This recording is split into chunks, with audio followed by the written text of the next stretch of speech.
le temps de dire merci à ceux qui nous aiment. Elle file plus vite qu'on n'a plus le temps de profiter de ce qu'on aime. Bonjour, bienvenue dans notre émission Une question, une découverte. Aujourd'hui, nous allons aborder une question très importante. C'est une question philosophique posée par notre chère camarade Emma Deladé depuis la France.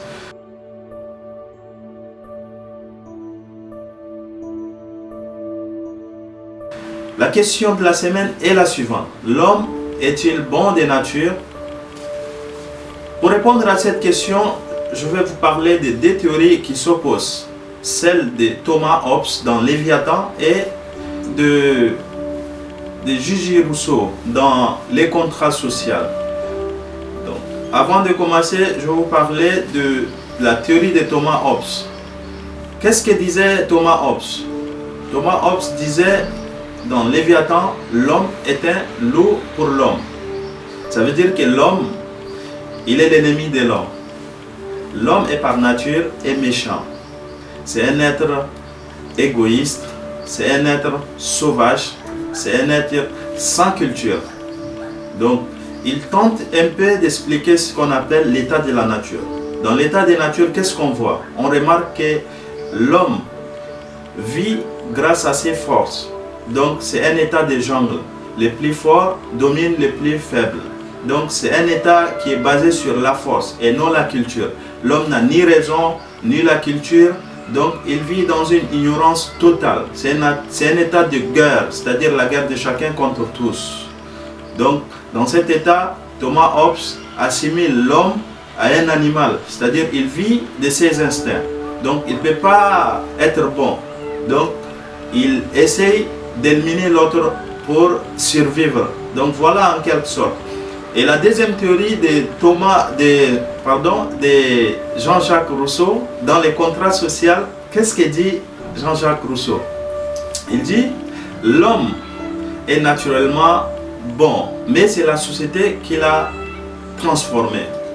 Alors, ici, si on voit bien, sa théorie est basée beaucoup plus sur la société moderne. Donc, c'est une société basée sur la culture, c'est-à-dire l'homme, il est né bon, mais c'est la société qui l'a corrompu.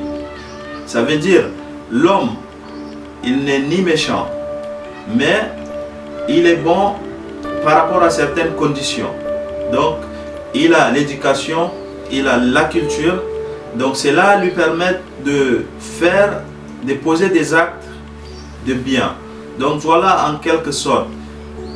On va essayer d'expliquer notre sujet aujourd'hui grâce à ces deux théories qui s'opposent. Donc, et vous voyez, l'homme, en réalité, il n'est ni bon ni mauvais. Donc, l'homme est ce qu'il est. Donc, si l'homme, aujourd'hui, est mauvais, c'est toujours par rapport à quelque chose. En philosophie, on dit toujours qu'il n'y a pas l'effet sans cause. Donc, s'il est devenu mauvais, ça veut dire qu'il y a une cause. Il y a une cause qui l'a rendu mauvais. S'il est bon, aussi il y a une cause qui l'a rendu bon. Donc, on va essayer de voir comment l'homme peut-il devenir bon ou mauvais. Donc, tout dépend d'abord de notre condition sociale. Si l'homme est élevé dans un milieu où tout est bon, toutes les conditions sont réunies, ça veut dire que l'homme, il va faire que de bonnes choses. Exactement. Donc, on peut prétendre dire que l'homme est bon. Et il possède aussi ce qu'on appelle la raison. La raison, c'est une faculté mentale qui nous permet de distinguer le bien et le mal. Donc, cela nous permet d'éviter en quelque sorte de poser des actes mauvais. Donc, exactement. Donc, on va essayer aussi d'en parler aussi de l'éducation. Grâce à l'éducation, l'homme peut poser des actes qui seront acceptés bons. Pourquoi? Parce que l'éducation nous permet aussi de nous orienter dans la vie, de faire de bonnes choses, d'accomplir de bons actes. Donc voilà en quelque sorte les deux éléments qui nous permettent aussi de dire que l'homme est de nature est bon, mais c'est la société qui l'a corrompu, en quelque sorte. pour conclure avec notre sujet qui est l'homme est-il bon ou mauvais de nature? Alors, voilà, vous devez comprendre ceci. L'homme n'est ni bon ni mauvais. Tout dépend des conditions sociales. Ça dépend aussi des milieux dans lesquels on vit. Et ça dépend aussi de notre propre choix. Donc, ça veut dire que si je suis bon ou mauvais, ça dépend de mon choix personnel. Et aussi, il y a quelque chose, il ne faut pas oublier. Vous savez, du simple principe où dans la vie, il existe chaque chose de deux.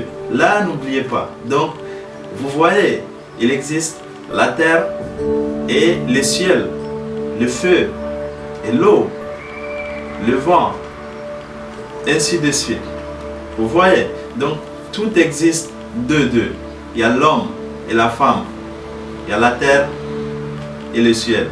Exactement. Donc, du simple principe que tout existe de deux dans la vie. Donc, tout comme il peut y avoir dans la nature humaine, il y a des êtres qui sont bons, il y a des êtres qui sont mauvais.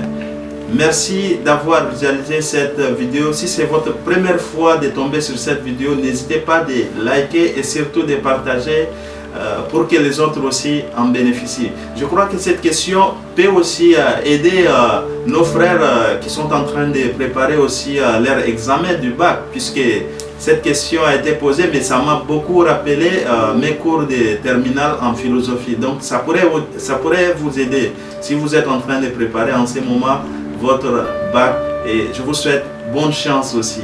Merci, à nous retrouver à la semaine prochaine avec un autre thème. Merci de liker cette vidéo et abonnez-vous. N'oubliez pas aussi d'activer la cloche qui se trouve juste à côté. Allez, on se retrouve à la prochaine vidéo.